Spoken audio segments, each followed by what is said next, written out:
오늘 우리에게 주신 하나님의 말씀 야고보서 1장 22절부터 27절까지 말씀입니다. 신약성경 야고보서 1장 22절부터 27절까지의 말씀. 저와 함께 한 절씩 교독하시겠습니다. 너희는 말씀을 행하는 자가 되고 듣기만 하여 자신을 속이는 자가 되지 말라. 누구든지 말씀을 듣고 행하지 아니하면 그는 거울로 자기의 생긴 얼굴을 보는 사람과 같아서 제 자신을 보고 가서 그 모습이 어떠했는지를 곧 잊어버리거니와 자유롭게 하는 온전한 율법을 들여다보고 있는 자는 듣고 잊어버리는 자가 아니요 실천하는 자니 이 사람은 그 행하는 일에 복을 받으리라. 누구든지 스스로 경건하다 생각하며 자기 혀를 재갈 물리지 아니하고 자기 마음을 속이면 이 사람의 경건은 헛것이라. 하나님 아버지 앞에서 정결하고 더러움이 없는 경건은 곧 고아와 과부를 그 환난 중에 돌보고 또 자기를 지켜 새 속에 물들지 아니하는 그것이니라. 아멘. 자유와 정의를 위한 기도란 제목으로 하나님의 말씀 선포하겠습니다. 우리나라 국민들에게는 4가지 헌법이 정한 의무가 있습니다. 납세의 의무, 교육의 의무, 근로의 의무, 그리고 이제 보통 마지막이 국방의 의무라고 하죠. 이 외에도 환경 보존의 의무, 그리고 재산권 행사에 있어서 공공복리적 합리성의 의무, 그런 여러 가지 의무가 있는데 일단 헌법상에 명시되어 있는 정확하게 명시되어 있는 4가지 의무가 있습니다. 자, 이런 국민으로서의 의무가 무엇인지를 모르는 사람은 사실 고등교육을 받은 사람들 중에 거의 없을 겁니다. 다들 의무가 무엇인지는 알고는 있습니다. 하지만 그 의무를 기쁘게 수행하는 사람은 거의 없을 겁니다. 학교 가는 아이들이 기쁘고 즐거운 마음으로 랄랄라랄랄라 하고 학교 가는 아이들을 저는 거의 본 적이 없습니다. 초등학교 때까지는 가능하겠지만 고등학생 때까지는 가능할까요? 자, 아침마다 직장 출근하는 사람들이 오늘도 나는 일할 수 있구나. 나 근로의 욕구가 막 샘솟아. 이러면서 막 즐겁게 막 요새 나오는 그 킹더랜드 드라마처럼 나 킹더랜드로 출근해. 나 호텔리어가 된 꿈이야. 이래가지고 출근하는 사람은 아마 전체 1%도 되지 않을 거예요. 이렇게 의무를 수행하는 것은 사실은 즐겁지 않은 일입니다. 특히 이제 대한민국 남자들에게 이 국방의 의무라는 것은 참으로 싫은 일이죠. 저도 이제 국방의 의무를 다 했는데요. 정말 힘들었습니다. 그 훈련이 힘든 것보다도 일단은 24살 때까지 자유롭게 살다가 이제 국방의 의무를 다하기 위해서 강제로 입대를 해서 훈련을 받는 그 17주의 시간이 너무너무 힘들었습니다. 정말 그때 제가 써놓은 이제 그때 훈련소에서 매일매일 일기를 써야 됐었는데 의무였어요. 일기에 보면은 자유를 그냥 엄청나게 적어놨어요. 그래서 입소한 지 2주 만에 훈육관을 찾아갔습니다. 저 퇴소하겠다고. 이 장교 훈련은 퇴소가 가능해가지고 퇴소하겠다고 하면 그냥 그 다음날 보내버립니다. 퇴소하겠다고 하니까 훈육관이 쑥 쳐다보더니 알았다 그러는 거예요. 그때가 저녁 시간이었는데 그리고 나서 아무 생각 없이 체중계에 올라갔는데 불과 2주 만에 4kg가 빠졌습니다. 바깥에 있을 땐 그렇게도 안 빠지던 살이 입대하니까 일주일에 2kg씩 쭉쭉 빠지는 거예요. 그래서 그때 제 생각이 기왕 이렇게 된 거 다이어트나 한번 해보자는 마음으로 있었습니다. 그렇게 해서 8주까지 버텼는데 이제 8주 차에 2주간의 유격훈련을 떠났습니다. 장교 유격훈련은 2주 동안 진행되는데 그 2주 동안 걸어야 되는 거리가 200km입니다. 45km 군장을 메고 첫날 60km를 걷는데 탈진해서 죽을 뻔했어요. 정말 죽을 뻔했어요. 그리고 이제 그 다음 날부터 이제 유격훈련이라는 걸 봤는데 기본적으로 장교의 훈련은 어떻게 진행되냐면 병사들은 훈련에 상한이 정해져 있는데 장교는 그 상한이 없습니다. 교관의 말이 가관이었어요. 너희들은 나중에 병사들을 지휘해야 되니까 인체의 한계가 어디까지인지 먼저 체험해야 돼가지고 정말로 기절해서 실려가는 애들이 한 8명인가가 정말 기절했습니다. 그 정도까지 아주 혹독하게 훈련을 시켰어요. 정말 너무너무 힘들고 의욕도 없는 데다가 그냥 살이나 빼보자는 마음으로 그냥 하는데 의욕도 없는 상태에서 도대체 국방의 의무가 뭔지, 국가란 무엇인지 이런 소위 말해 근본적인 고민이 머릿속에 가득했습니다. 국가가 개인의 인권을 탄압하고 국가가 개인의 자유를 제한하고 국가가 국가의 목적을 위해서 사람들을 교육하고 그렇게 다스리고 뭐 이런 생각이 머릿속에 정말 가득했어요. 그러다가 제가 정말 그 시간과 장소까지 정확하게 기억을 하고 있는데, 그날 이제 훈련이 마치고 거의 이제 해가 질 무렵이었습니다. 그 석양이 딱 지고 그 교관이 석양을 등지고 저희한테 막 욕을 하면서 정신교육을 하고 있을 때였어요. 근데 그 욕설 끝에 그 한 문장이 정말로 제 군생활의 태도를 완전히 바꿔놨습니다. 너희가, 그 요지는 이거예요. 좀 부드럽게 표현하면, 너희가 군복무를 하는 이유는 너희 옆에 있는, 그리고 너희와 함께 살고 있는 공동체를 지키기 위해서야 라는 식의 말이었습니다. 물론 사실은 좀 더 거칠게 욕설을 섞어서 한 말이었지만, 그 말이 저의 군 생활에 어떻게 보면 완전히 그 모멘텀이 됐어요. 그 이전까지는 국가라고 하는 괴단체가 개인의 자유를 억압하고 개인을 통제하고 조종하기 위해서 군대라고 하는 전근대적인 방식으로 사람들을 훈육하고 있다. 이것이 제가 가지고 있는 생각이었는데, 그 교관의 말, 우리와 함께 살고 있는 이 사람들을 지키기 위해서 너희가 지금 수고하는 거야, 훈련하는 거야, 이 말이 어떻게 보면 의무에 대한, 국방의 의무에 대한 저를 납득시켜주는 이유였습니다. 그 이유를 깨닫고 납득하니까 그 이후로 제 군복무 태도가 달라진 것이죠. 그러니까 우리가 우리의 삶에 있어서 어떤 깨달음, 이거구나, 이거였구나 라는 깨달음이 오면 정말 어느 한순간에 삶이 확 변할 수 있다는 것을 제가 그때 체험했어요. 말씀 듣고 그런 깨달음이 있어야 되는데, 어떤 그런 그 훈련 중에 그런 깨달음이 하여튼 있어서 그 이후부터는 정말 즐겁고 재밌게 군복무를 마쳤던 그런 기억이 있습니다. 자, 모든 의무는 이렇게 깨달음이 있을 때 그 의무를 수행할 맛이 납니다.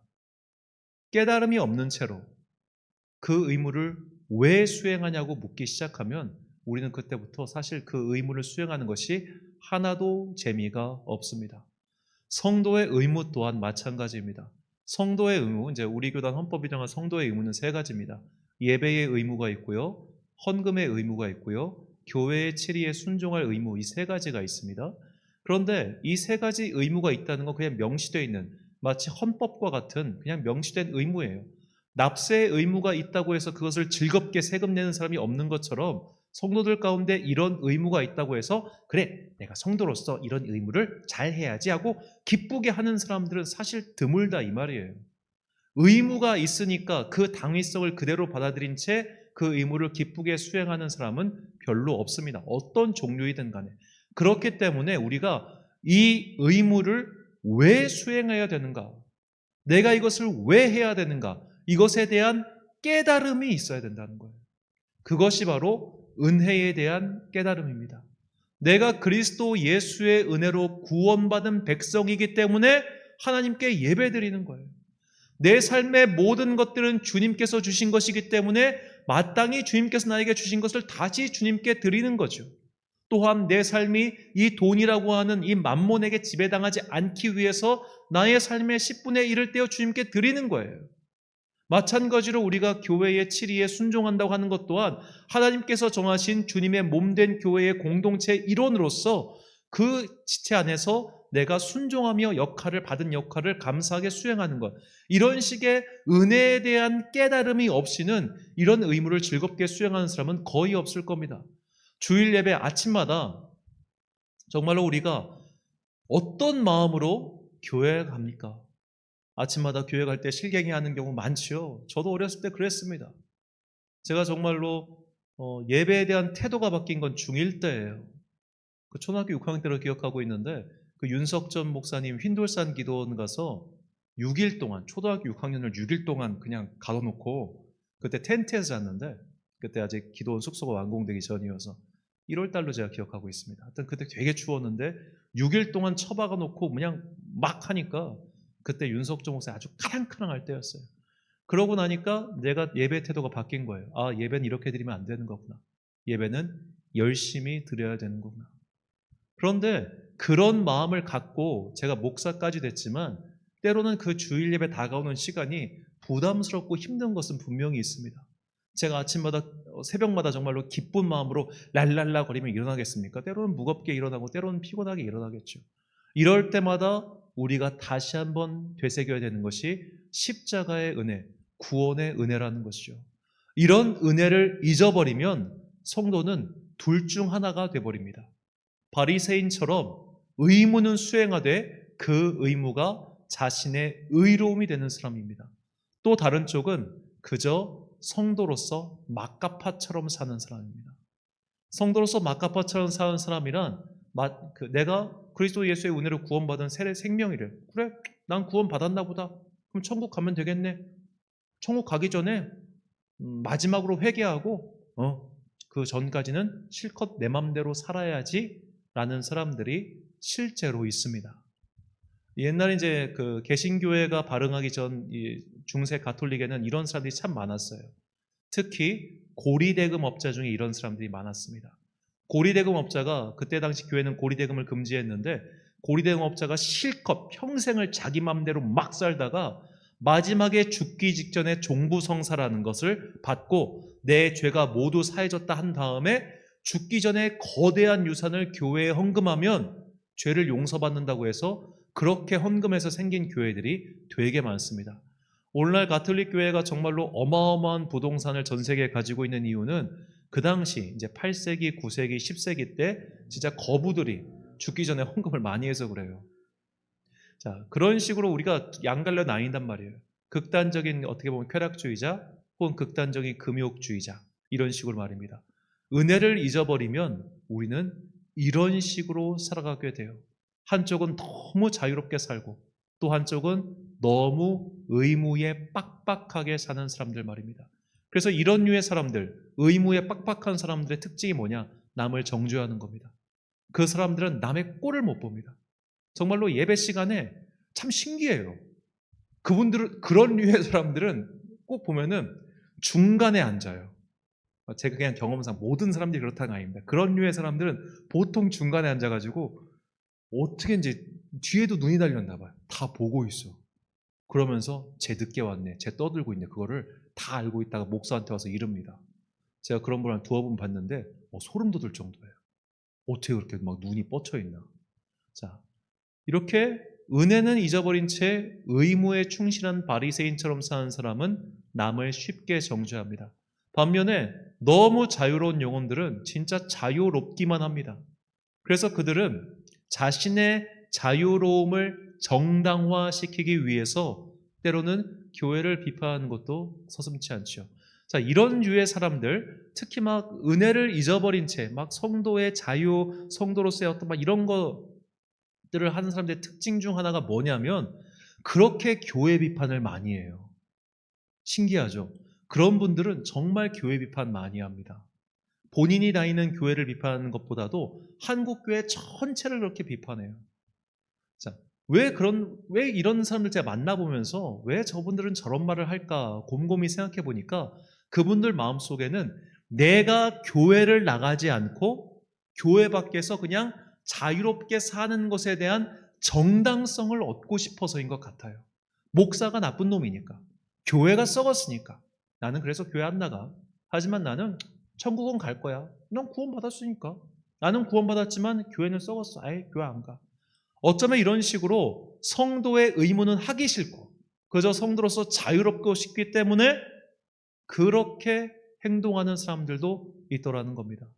자, 그렇기 때문에 우리는 자유냐 그리고 의무냐 이 어느 쪽을 택하느냐가 문제가 아니라 바로 성도의 근본, 내가 그리스도 예수의 은혜로 구원받은 거듭난 사람이라는 것을 잊지 말아야 합니다. 이것을 잊지 않을 때만 우리는 어디론지 치우치지 않고 하나님의 뜻에 따라 바르게 살 수 있는 것이죠. 오늘 야고보 사도가 바로 우리에게 이것을 가르쳐주고 있습니다. 이런 문제가 야고보 사도 시대에도 분명히 있었습니다. 자, 바울이 어떻게 보면 유대교의 율법에 굉장히 얽매인 삶을 살았어요. 그에게는 어떻게 보면 굉장히 의무에 치우친 바리새인 같은 삶을 살았다는 거예요. 그러다가 그가 그리스도 예수의 부활의 은총을 맛보면서 율법으로부터의 자유함을 얻게 됩니다. 그래서 그가 더 이상 우리가 유대교식의 할례라든지 정결예식 이런 것들은 과거의 것이니 지킬 이유가 없고 이제는 그리스도 예수의 사람으로 거듭났으니 거듭난 성도로서 살자라고 이야기를 하죠. 그런데 사람들이 거듭난 성도로서의 새로운 윤리, 여기는 등한시한 채 자유에만 주목하기 시작한 거예요. 우리는 그리스도 예수의 사랑 구원받을 때 이 구원의 은혜는 그 누구도 끊을 수 없대. 오예, 막 살자. 이런 사람들이 바울 때도 있었고 나중에는 극단적 깔뱅주의자들, 우리가 15세기, 16세기에 보면은 네덜란드를 중심으로 한 극단적 깔뱅주의자들. 그러니까 오늘날 네덜란드가 세계에서 가장 많이 동성애를 일찍 합법화하고 네덜란드는 심지어 대마초도 합법입니다.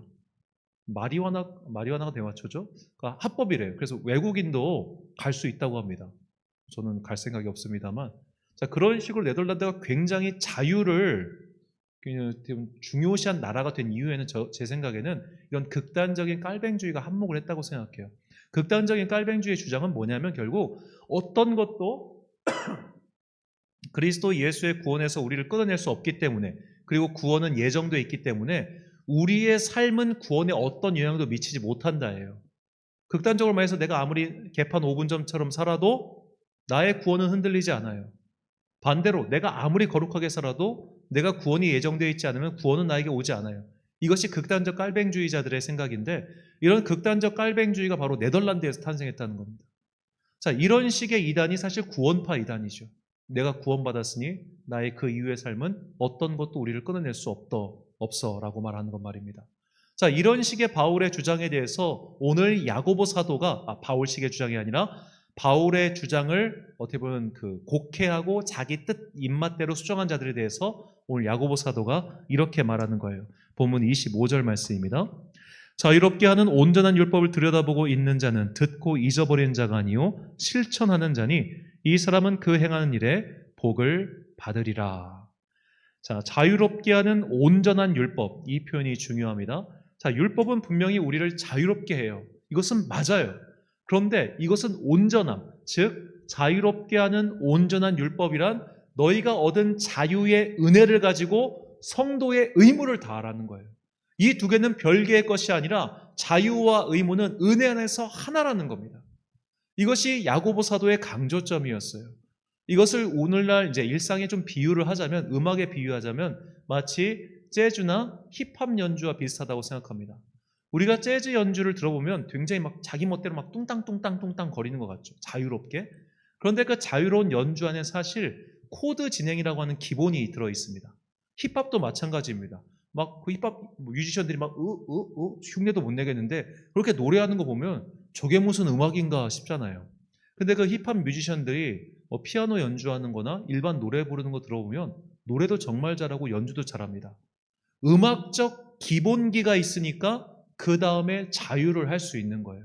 마찬가지죠. 우리가 음악 기본이 없이 자유로운 연주를 할 수 없는 것처럼 성도의 의무와 자유는 함께 가는 거라는 거예요. 자, 예를 들어 피아노 아티스트, 사실 이제 현대 아티스트의 백남준 씨가 유명하죠.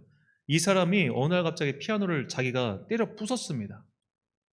자, 왜 백남준이 이런 거를 부쉈는가?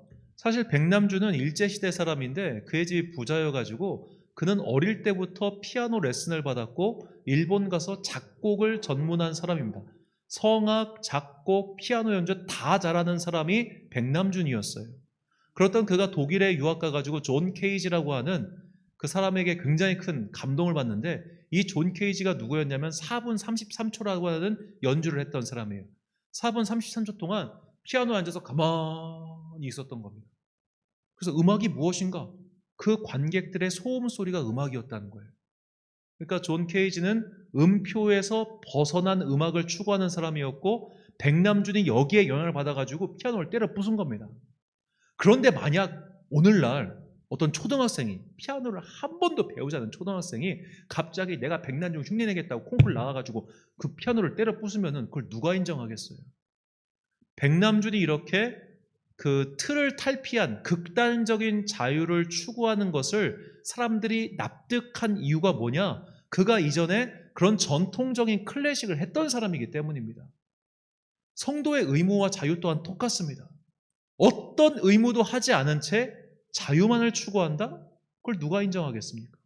반대로 성도로서의 느끼는 그 은혜의 자유를 전혀 모른 채 그저 의무에 사로잡혀 가지고 남을 정죄하고 스스로를 답답하게 만든 인생을 산다면 그 인생이 누구에게 복이 되겠습니까?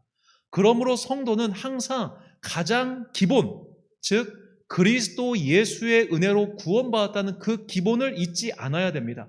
그래야만 우리에게 주어진 의무든 우리에게 주어진 자유든 그것을 온전히 은혜 안에서 통합해서 살 수 있는 것이죠. 이 은혜를 잊지 않는 것이 참으로 중요합니다. 그래서 야고보 사도가 다시 한번 이렇게 얘기하죠. 본문 23절과 24절. 누구든지 말씀을 듣고 행하지 아니하면 그는 거울로 자기의 생긴 얼굴을 보는 사람과 같아서 제 자신을 보고 가서 그 모습이 어떠했는지를 곧 잊어버리거니와. 즉 은혜를 잊어버린 사람은 자유롭게 하는 온전한 율법, 그 하나님의 은혜의 복음을 완전히 망각한 채 자유나 의무나 그 둘 중 하나에 치우쳐가지고 괴상한 신앙생활을 할 수밖에 없다는 겁니다. 그러므로 성도는 언제나 은혜를 잊지 않기 위해서 노력해야 됩니다. 우리가 예배를 통해서 기도를 통해서 말씀과 찬양을 통해서 언제나 잊지 말아야 될 것은 바로 나를 구원하신 하나님의 은혜예요. 주님께서 왜 구약에 있는 히브리 백성들에게 3대 절기, 유월절과 실칠절과 초막절을 잊지 말라고 했는가? 내가 너희를 이때에서 구원하였고 이제 너희가 첫 열매를 수확하였고 그리고 한 해의 열매를 거둔 모든 은혜를 잊지 않기 위해서 절기를 정하시고 예배를 드리라고 하신 겁니다. 우리 또한 마찬가지입니다. 오늘의 예배가 내가 예배 왜 드리고 있지? 내가 기도 왜 하고 있지? 내가 교회 왜 다니지? 그런 소위 말해 어떤 믿음의 현타가 찾아올 때 막 의무가 짓눌릴 것 같고 모든 게 짜증나고 답답하고 그냥 신경질 나고 아무 의욕도 없을 때 우리가 돌아가야 할 우리의 출발선은 바로 은혜라는 것을 잊지 마십시오. 그렇기 때문에 시편 119편 기자는 삶의 여러 가지 참 힘든 상황 속에서도 내가 주님께 받은 은혜를 잊지 않기 위해서 다음과 같이 고백합니다. 시편 119편 93절, 109절, 141절, 153절을 우리 같이 한 목소리로 읽겠습니다. 시작. 내가 주의 법도들을 영원히 잊지 아니하오니 주께서 이것들 때문에 나를 살게 하심이니이다. 나의 생명이 항상 위기에 있사오나 나는 주의 법을 잊지 아니하나이다. 내가 미천하여 멸시를 당하나 주의 법도를 잊지 아니하였나이다. 나의 고난을 보시고 나를 건지소서. 내가 주의 율법을 잊지 아니함이니이다. 아멘. 사랑하는 천안광성교회 성도 여러분, 그리고 이 기도에 함께 참여하고 계신 귀한 주님의 자녀 여러분, 우리가 삶을 바쁘게 살다 보면 내가 왜 여기에 있는지를 잊어버리기 십상입니다. 그러므로 바쁜 삶의 와중에도 내가 구원받은 그리스도의 자녀라는 것을 잊지 마십시오. 성도로서의 의무를 다하는 것은 물론 중요합니다. 그러나 은혜를 잊어버린 채 의무를 다하면 그는 바리새인과 같이 교만한 자가 되기 십상입니다. 그러므로 의무를 다하기 앞서서 먼저 구원의 은혜를 되새기십시오. 성도로서 우리가 율법으로부터의 자유함을 누리고 그리스도 예수께서 주시는 그 은혜의 자유를 누리는 것은 너무나 중요한 일입니다. 하지만 은혜를 잊어버리면 그 자유는 내 멋대로 살기 위한 방종에 불과합니다. 그러므로 우리는 날마다 은혜를 잊지 않기 위해서 기도하고 찬양하고 말씀을 공부하고 예배드리는 사람이 되어야 합니다.